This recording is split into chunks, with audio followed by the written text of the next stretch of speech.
Bonsoir tout le monde. J'espère que ça va bien. Je ne sais pas si vous avez célébré la Saint-Jean sous la pluie ou pas, mais j'espère que vous avez eu une belle soirée. Donc ce soir, pour le tarot du mois de juin, je vais encore prendre ce jeu-ci.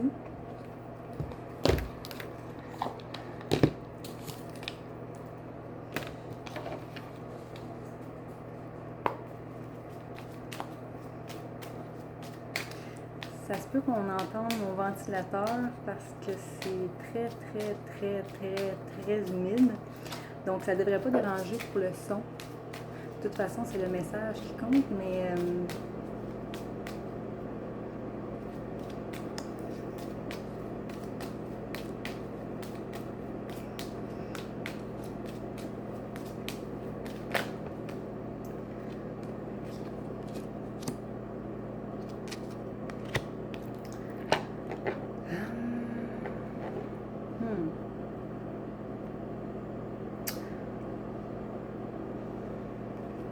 on parle encore aussi d'un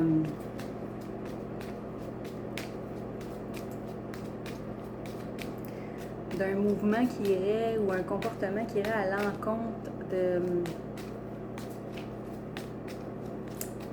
d'une profondeur, d'une intégrité.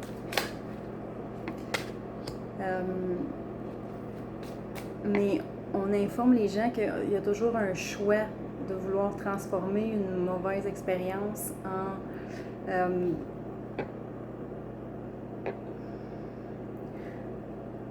un nouvel espoir, en quelque chose de positif, en une renaissance, en peut-être une nouvelle peau, une nouvelle version de soi-même. Parce que c'est comme si ici, il y avait des gens qui avaient réalisé des trucs pas prévus, négatifs en fait. Et c'est soit qu'ils ont réalisé qu'ils devaient laisser partir une partie de ce qu'ils ont connu, une partie d'eux-mêmes peut-être parfois. Mais on rassure les gens ici que dans le cas de ces personnes-là, on suggère énormément de continuer et de faire quelque chose d'intelligent avec ça.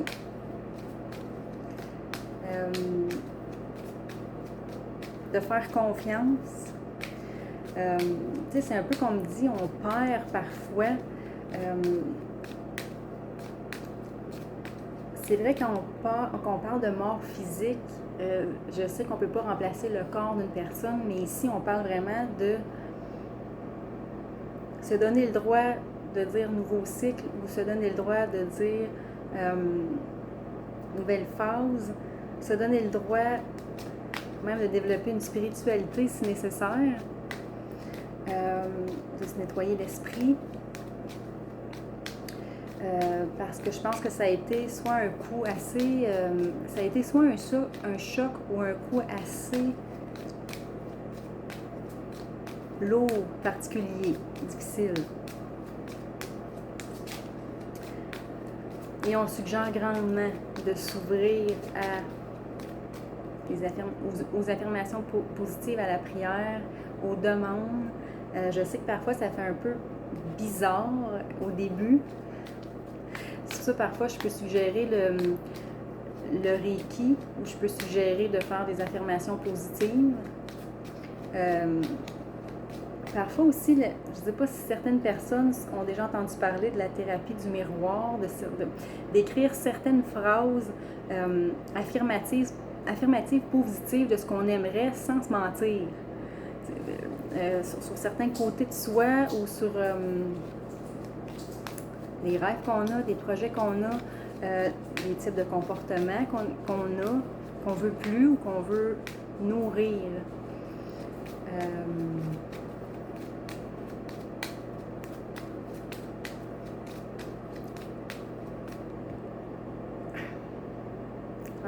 En spiritualité, on va souvent dire c'est soit que c'est terminé ou c'est soit qu'il y a mieux et non pas perdre. C'est sûr que si on dit constamment perdre, on influence plus une espèce de cul-de-sac au lieu d'un nouveau chemin ou d'une continuité. C'est comme si on suggère ici vraiment de comprendre que quand c'est bon pour soi, quand c'est réel, on ne perd pas, ça se transforme ou ça continue. C'est comme si on a un message comme ça ici un peu. C'est sûr que suite aux autres vidéos, si et quand ça concernait les personnes, de réaliser sur les gens qui nous entourent, sur des types de comportements, sur des masques, je pense qu'il y en a qui ont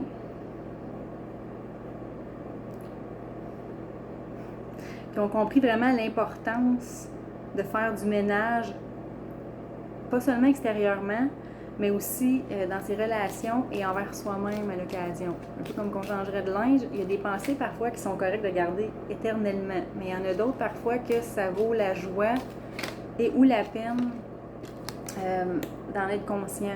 Parce que parfois on peut être très, sans le savoir, on peut être très programmé négativement. Ça peut être très, très subconscient, dans le subconscient, là, mais au bout de la journée, vu qu'on a constamment des pensées, ça paraît pas, mais ça l'influence quand même. Tu sais, même des phrases très simples peuvent être dites au négatif. J'aimerais pas que, au lieu de dire j'aimerais que. Tu sais, j'ai peur que versus j'espère que je vais développer le courage de, j'aspire à. C'est parce qu'on. Comme j'ai déjà entendu dans un film, nos pensées ou notre tapisserie de pensée ou notre encadrement de pensée influence quand même beaucoup notre morale, notre comportement, nos énergies. Déjà qu'on n'est pas toujours responsable du libre arbitre des autres. Mais là, on nous parle de quelqu'un qui a réalisé qu'est-ce que lui peut faire, de ce qui lui reste, que c'est son pouvoir, ça peut être sa puissance, sa responsabilité. Mais pas dans le sens boulet, dans le sens une liberté qui permet encore d'agir et d'être. Qu'est-ce qui est encore là? Qu'est-ce qu'on peut peaufiner, améliorer? On suggère aussi parfois, dû à des trahisons, dû à des déceptions, on pourrait parfois, des fois, vouloir se faire justice avec la personne qu'on doit laisser derrière, mais parfois juste écrire une lettre à cette personne-là, mais l'acheter après. Ou juste s'écrire une lettre à soi-même, une fois de temps en temps dans une vie, ça peut être très utile, soit pour renouer avec soi-même, refaire la paix avec soi-même, s'écrire les vraies affaires. Oui, c'est sûr qu'on parlait à un thérapeute aussi, mais être capable de se dire vraiment, je pense que c'est là que je me suis plantée, ou je pense que c'est là que je me suis pas écoutée, je te pardonne, ou je me permets de m'avoir trompée, mais là, ça suffit, parce qu'on peut tomber dans une espèce de d'auto-punition, d'auto-sabotage. Et dans le fond, ce que ça pourrait faire, c'est regretter encore plus les vieux souliers qui nous fait plus de continuer dans cette énergie-là, en fait, plus négative, illusoire, même parfois quand c'est terminé. Le spirituel essaie de dire aux gens, le spirituel n'est pas là pour nous faire du mal. C'est qu'il y a des choses qui peuvent nous faire mal. Et quand quelque chose se termine ou quand quelque chose se réalise, que ce n'était pas dans notre plan, il y a une manière de voir des bénédictions qui demeurent et qui sont à travers ça. Parfois, il faut de la patience, parfois, il faut de la persévérance, mais l'important, c'est d'être sur un chemin sécure. Et on est en train de dire à des gens que l'important, c'est d'avoir vu clair. C'est le chemin sécure, en fait, qui reste. Mais je sais qu'on ne voit pas tout de suite le dédommagement parfois. Je sais que parfois, ça peut prendre un certain temps avant d'avoir l'impression de dire c'est gagnant que j'ai réalisé ça, ou que c'est plus comme ça, ou que j'aurais pensé que...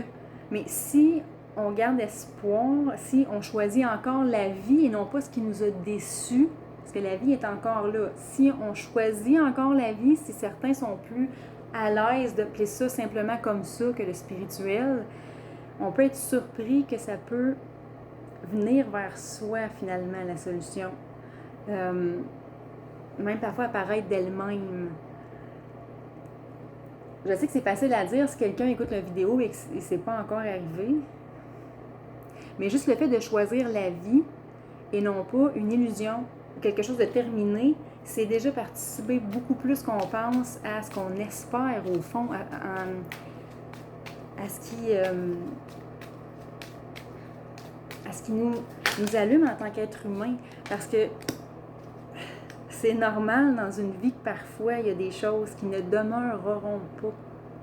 Tu sais, ce qui est éternel, c'est de pouvoir choisir le sain, de pouvoir choisir une balance, de pouvoir s'accepter, de pouvoir savoir qui l'on est, savoir ce qu'on aime, ne pas être notre propre ennemi, ne pas être un imposteur envers soi-même. Il y a des choses, puis c'est large et c'est très large, mais il y a des choses qu'on peut se rassurer qui demeurent. Mais il y a des choses que parfois, quand c'est face à d'autres êtres humains, on ne peut pas leur demander ça.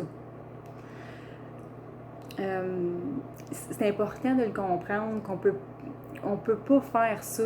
On peut être simplement reconnaissant quand ça dure le plus longtemps possible et que c'est agréable. Mais des fois, est-ce qu'on trouvait agréable dans un état d'être à ce moment-là? Est-ce qu'on trouverait agréable une fois qu'on goûterait d'autres choses? C'est beau aussi d'évoluer et de parfois, soit qu'on dit changer ou simplement maturer ou simplement évoluer. Il y a des trucs que même si tu dis « Ah, mais j'ai le même état chronique face à tel truc », est-ce que tu apportes le maximum de compassion vers toi-même, d'amour, d'ouverture d'esprit, à se laisser une chance? Il y a toujours une manière de rendre ça un peu... c'est une célébration, là, ça peut se faire dans presque tout, mais c'est dans la manière de s'accueillir, de le voir et de le gérer. C'est comme si on nous dit... C'est pas parce que tu as l'impression de perdre quelque chose ou quelque chose est terminé que la vie est terminée, qu'il n'y a plus rien à célébrer. C'est comme si on veut rappeler ça. Parfois aussi, c'est sûr qu'un décès, le décès aussi, ce que ça fait, c'est qu'on peut ressentir à quel point on aimait la personne ou à quel point on aurait aimé que ça soit différent, on aurait aimé lui dire davantage et on suggère ça ici au lieu de sombrer. Ça peut être une lettre d'amour de quelqu'un qui est parti, que c'est plus réciproque, comme ça peut être quelqu'un qui est décédé. C'est correct de faire ça. Parce qu'une personne décédée, à moins que c'est ce qu'elle aspirait de quitter, c'est ce qu'elle veut pour les gens qui sont sur la terre, c'est qu'on vive. Être triste, on a le droit de se donner le droit d'être triste. Ça, c'est pas un problème. C'est juste que faut pas prendre la vie pour ce qui rend triste. Faut pas mettre ça sur la vie pour plus qu'on la choisisse non plus. Il y a comme quelque chose comme ça ici que ça parle pour le 30 juin. Mais pour le restant de vos jours, en fait, là, ça peut toujours être utile de s'en rappeler.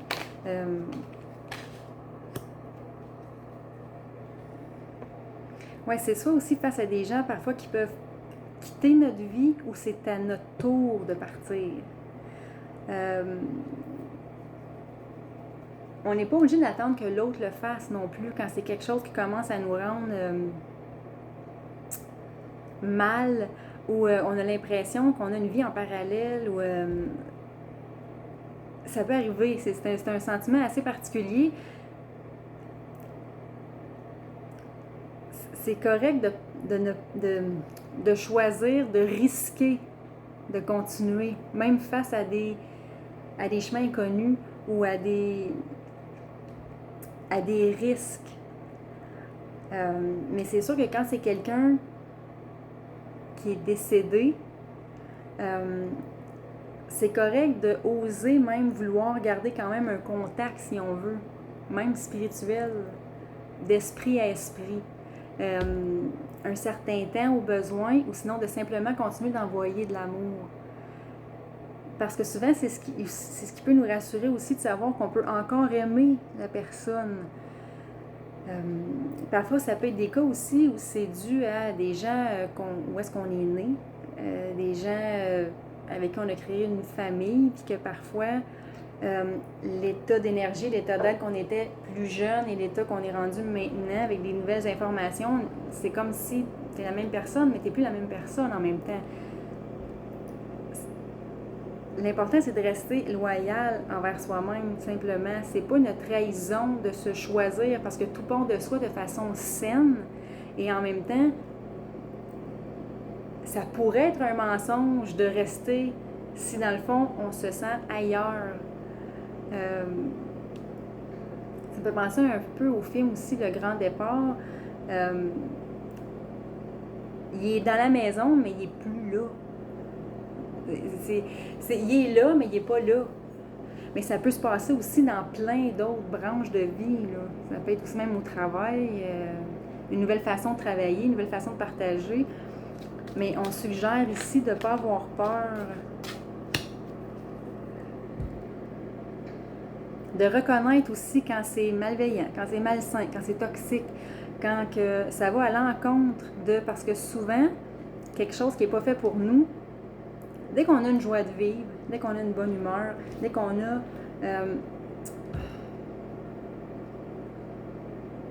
un plaisir quelconque juste, certaines personnes vont nourrir ça, vont être contents pour nous, vont en rire, mais souvent reconnaître les rabat-joie, reconnaître les gens qui nous veulent, on dirait...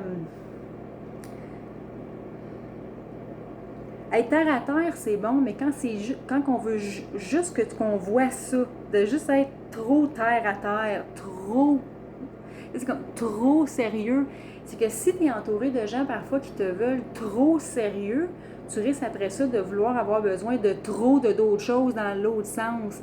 Mais au bout de la ligne, tu es encore dans le trop.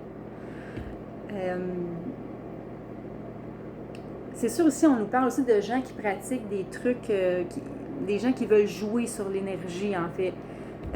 Que ça soit familial ou pas, quand on essaie de prendre ton énergie, de jouer avec ton énergie et que c'est pas bon pour nous, c'est parce qu'on est quand même notre propre famille d'abord.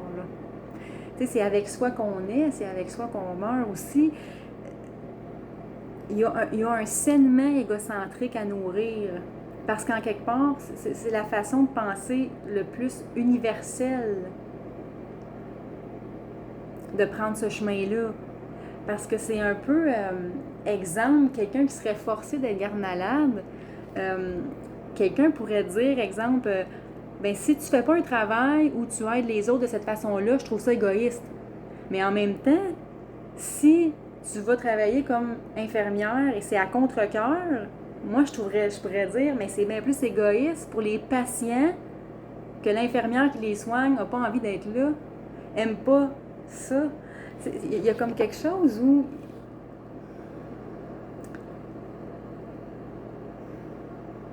c'est correct de dire non quand c'est des mauvaises énergies. Point. Peu importe le titre de la personne, peu importe son âge, son compte de banque, ça fait combien de temps que tu la connais, ce qu'on peut nous dire. C'est nous qui savons, en fait. Et c'est pour tout le monde au bout de la ligne, pour que tout le monde, finalement, soit sur le bon chemin avec ce qui est le mieux pour eux. Mais sur le coup, parfois, il y a une résistance et on essaie de nous faire sentir coupables. Mais si c'est pas par méchanceté, il faut faire attention parce que ça peut être plus méchant finalement de faire sentir coupable des gens, de les empêcher d'aller où est-ce qu'ils ressentent d'aller. Sainement légal sur sa chaise, bien entendu, aussitôt qu'on touche à l'illégal, il y a un travail à faire de maturité souvent parce que la loi, c'est quand même un amour universel pour les êtres humains. C'est important éventuellement de le comprendre, c'est pas une prison, c'est une liberté de paix d'esprit. Où tu n'as rien à te reprocher. La culpabilité, c'est un des pires poisons. Et les gens qui veulent nous faire sentir coupables, nous manipuler, veulent souvent jouer cette carte-là. Mais est-ce que tu veux vraiment que je reste à tes côtés parce que je me sens coupable ou tu veux que je reste à tes côtés parce que j'ai le cœur à l'être? Un peu comme un des premiers vidéos que j'ai fait sur parfois les familles où c'est plus toxique, c'est plus malsain. Tu as le droit de choisir ta famille. d'âme, de cœur, où tu te sens être à ta place sur ton X, où on respecte ta personnalité. Mais c'est correct aussi de prendre du temps pour soi, puis de voir vraiment on est qui. Parfois, c'est pour revenir mieux, mais parfois, c'est pour choisir mieux. Ça peut arriver aussi que ça fasse ça, donc on parle un peu de ça.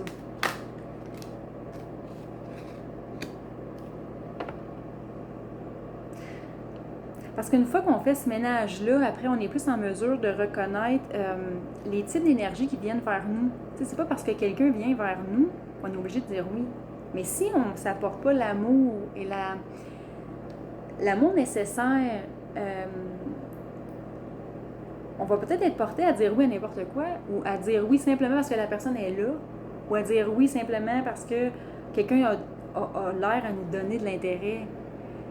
Mais si on est 4 personnes qui donnent de l'intérêt à quelqu'un, puis je dis qu'il y en a une ou qu'il y en a 2 qui correspondent à ton énergie et tu n'arrives pas à le reconnaître, c'est sûr que tu peux peut-être revenir éventuellement ou en rencontrer peut-être d'autres, mais sûrement éventuellement d'autres. C'est sûr, une fois que tu es prêt de voir t'es qui, c'est souvent là aussi que ça peut arriver. Mais c'est important de reconnaître la différence. On peut aussi faire une lettre à ce qu'on espère comme type de personne dans nos vies. Ça peut se faire aussi. T'écris une lettre à tes futurs amis ou ce que tu aimerais comme qualité de tes futurs amis, de ta future blonde, ton futur chum. C'est quoi les valeurs que tu as envie de nourrir? Qu'est-ce que tu espères? Tu sais, c'est pas obligé d'être juste des lettres d'amour, ça peut aussi. Mais ça peut être aussi dans toutes les sphères de notre vie. Passé, présente et ce qu'on espère dans le futur. Parce que pas arriver à pouvoir suivre son radar, c'est beaucoup plus ça qui fait qu'on peut se perdre. Un peu comme la consommation. Si on est perdu avant de consommer, l'alcool, elle, c'est l'alcool. C'est pas elle qui veut que tu te perdes, c'est que tu étais déjà perdu, j'imagine. Ou si tu avais déjà un mal-être, déjà une déprime, elle a fait son effet. Mais souvent, il y a quelque chose bien avant à comprendre. C'est pour ça que certaines personnes peuvent arriver à consommer sans se perdre, parce qu'ils se connaissent déjà. Puis c'est sûr qu'ils ne voudront pas compenser dans la consommation. Ils vont vouloir apprécier la consommation en temps et lieu, sans sentir qu'ils doivent déborder pour avoir l'impression de se sentir en vie. Parfois, on peut consommer aussi pour taire des trucs. Mais c'est ça, il faut voir la différence entre ce que je consomme pour me mettre la tête dans le sable, est-ce que je consomme parce qu'il y a quelque chose qui m'affecte, que je vois clair, et est-ce que je consomme parce que j'ai simplement envie de le faire pour célébrer la vie, le présent. Tout ça, finalement, au bout de la ligne, peut être relié. Et c'est un peu ce qu'on dit ici.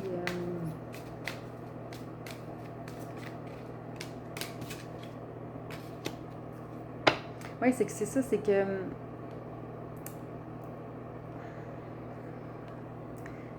il y a une différence entre nourrir une joie de vivre, comme quand on était petit, qui appelle le cœur d'enfant, versus se donner le droit de dire au revoir à l'immaturité en nous, psychologique, émotionnelle. Il y a parfois des gens autour de soi qui peut-être inconsciemment nourrissent cette immaturité-là. Donc après ça, tout s'enchaîne dans plein d'autres trucs. Il y en a même qui vont jusqu'à se convaincre parfois qu'ils ne sont pas faits pour le bonheur. C'est complètement absurde. Parce que tu as le droit à ton unicité, tu as le droit à ton terrain, ta part de bonheur, ta part de droit de joie de vivre, ta part de guérison au pire parce que tant mieux si on n'a pas à le faire, mais tu ne vas pas mourir de guérir. Mais de se mentir, ça peut sentir la mort parce que tu as l'impression de vivre une autre vie. Donc, il y a quelque chose comme ça à regarder ici, peut-être de voir qui nourrit la maturité et le cœur d'enfant, mais qui nourrit ton immaturité pour que tu n'arrives pas à des choix responsables tout en gardant une joie saine et non pas devenir dans la joie stupide. Tu sais, il y a une différence entre l'humour, dire des niaiseries, puis vouloir compenser se créer une espèce de fausse joie ou une joie artificielle. C'est comme si on parle de certaines personnes peut-être qui sont entourées de gens qui nourrissent une fausse joie artificielle ou qu'on nous veut artificielle ou superficielle. Il y a un superficiel à un moment donné qui est supposé être plus j'ai envie aujourd'hui de briller de cette façon-là aussi. Mais quand il faut absolument que tu le fasses, sinon oublie ça, c'est comme si tu ne serais plus digne d'amour, là, ça commence à être particulier. C'est pour ça qu'on suggère aussi, tu sais, quand que tu n'arrives pas à seulement toucher à du légal, pose-toi des questions par rapport à ça. On a tous un ménage à faire, de toute façon, éventuellement, sur les 5 blessures et à quel âge c'est arrivé pour voir si on ne traîne pas cet âge-là et non pas il se passe ce qu'il y a à se passer. Et là, je peux me permettre, en tant que jeune adulte ou adulte, la grande liberté de choisir ce qui est le mieux, d'expérimenter ce qui est le mieux, sans déborder, sans vouloir salir, sans vouloir se juger ou juger, sans tomber dans les préjugés parfois aussi, parce que des fois, il y a des cas par cas. La vie, c'est simple, c'est beau, c'est fluide, mais parfois, c'est complexe, il faut faire attention. Dans les petits détails, parfois. Il y a quelque chose comme ça, en fait, qu'on parle.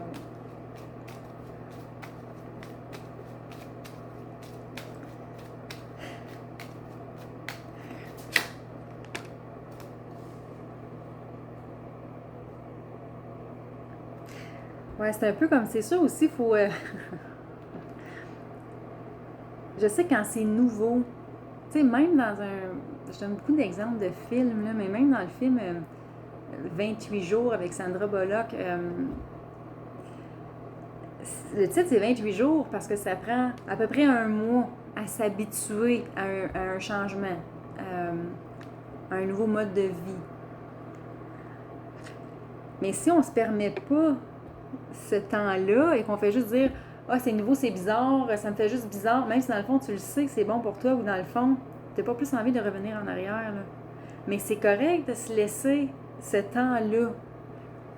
De ne pas prendre une photo, dire « Bon, je me sens bizarre, ça fait juste 4 jours, fait que ça va peut-être être comme ça tout le temps. » C'est se donner la chance aussi. Un peu comme à un moment donné, tu laisses ton enfant aller peut-être se péter la gueule en bicycle. T'espères que non. Mais à un moment donné, ça se peut que ça fasse partie de la vie, dans l'expérience de différentes façons de rouler, disons. Bon, mais c'est la même chose, mais d'une autre manière. C'est correct de se permettre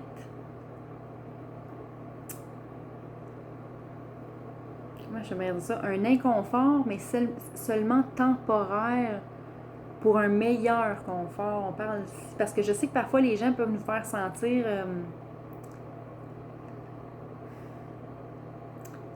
c'est pas froid de se choisir si dans le fond tu sais, tu ne pourras pas mettre 6 paires de chaussures en même temps.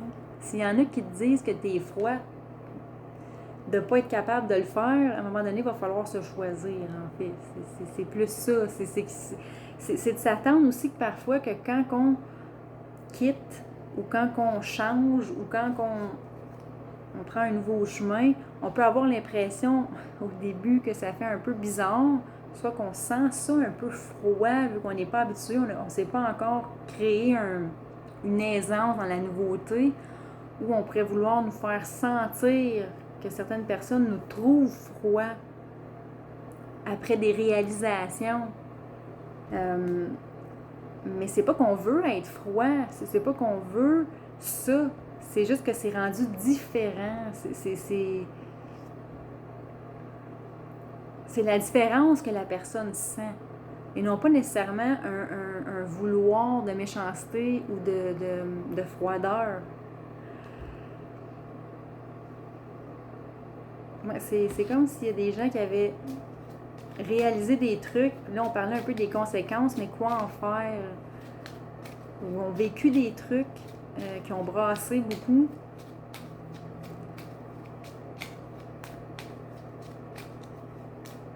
Parce que c'est sûr que si on parle de spiritualité, je leur dis, tu sais, même la spiritualité, c'est Dieu des vivants.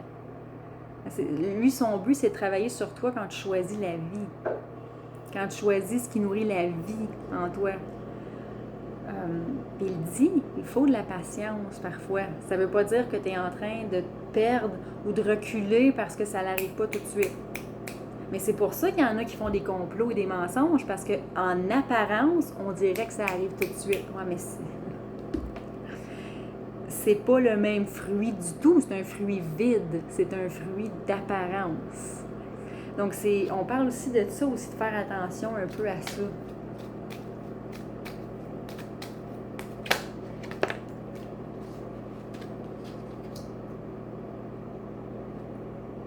C'est qu'on ne peut pas espérer récolter le même type de fruits en se mentant, en encourageant des mauvaises énergies. Après, on peut mettre ça sur le dos de la vie. Ça n'a aucun rapport avec la vie. C'est vraiment une question de effet, conséquence, effet.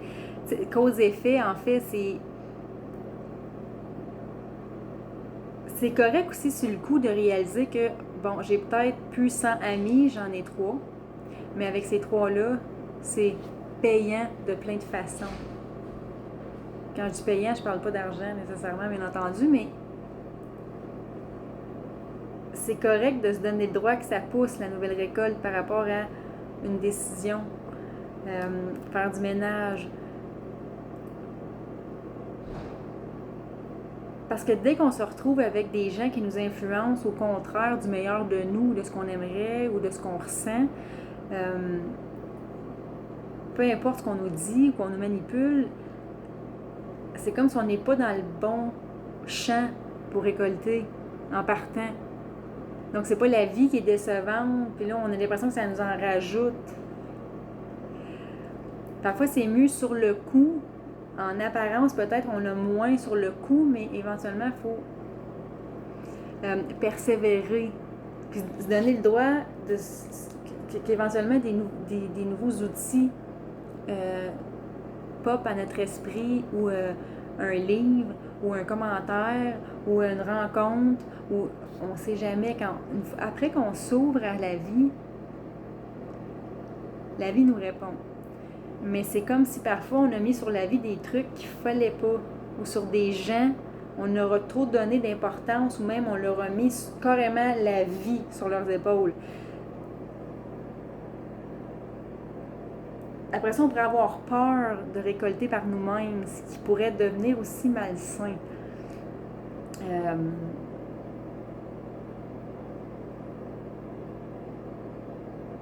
Ouais, donc on regarde vraiment à ça, l'entourage et tout par rapport à qu'est-ce que j'ai envie de garder, qu'est-ce que je veux pas garder, mais qu'est-ce que je suis certain ou certaine que je ne veux plus.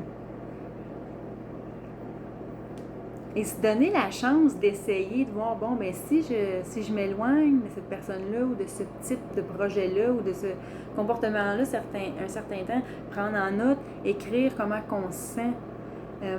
C'est correct aussi d'avoir, oui, c'est sûr, il y a le journal intime, mais d'observer l'ennemi sainement pour ne pas se l'approprier, mais s'observer aussi soi-même avec nos défauts. Quand je dis observer l'ennemi sainement, je parle aussi de façon légale. C'est qu'on pourrait éventuellement être capable de détecter c'est quoi le point, la blessure qui a créé le fait qu'une personne, pour lui souhaiter de guérir ou se donner le droit d'être vraiment ferme dans le fait de dire non, simplement, parce que la personne est responsable de ce qu'elle en fait. Et de s'observer aussi par rapport à des changements de comportement, changements d'attitude, quitte à ce qu'on passe un certain temps seul. Même si parfois ça peut être critiqué, parce que je sais qu'une personne qui a mal agi pourrait dans son karma avoir à rester seule, comme une personne qui veut comprendre, qui veut prendre le temps, va aussi prendre un temps seul. Et en apparence, les deux sont seuls. Mais c'est pas du tout le même type d'énergie quand même.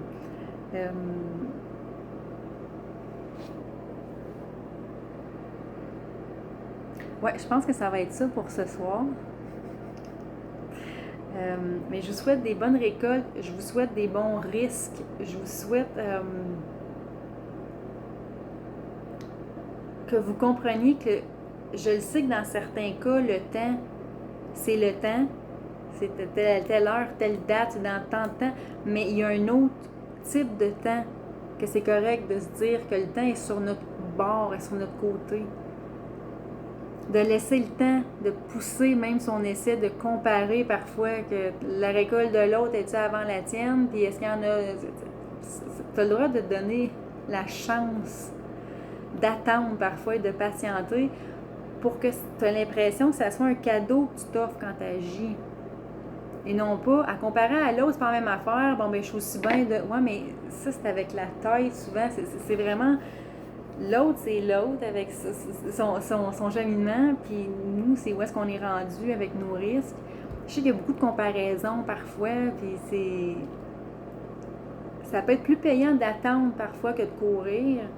Parce que de toute façon, si à un moment donné que tu as à courir, c'est soit que c'est la vie qui décide, tu n'as pas le choix, ou il y a une urgence, il y a quelque chose. Donc, le plus possible, on ne fait pas de notre vie une urgence. Donc, il y a quelque chose comme ça dans le message de ce soir.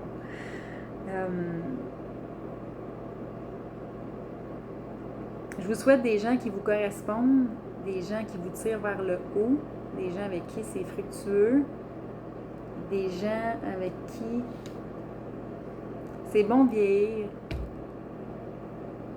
Je trouve ça tellement beau, je trouve cette phrase-là, que je trouve que ça vaut la joie de la partager. Donc, je vous souhaite un bon mois de juillet et on se reparle éventuellement le mois prochain.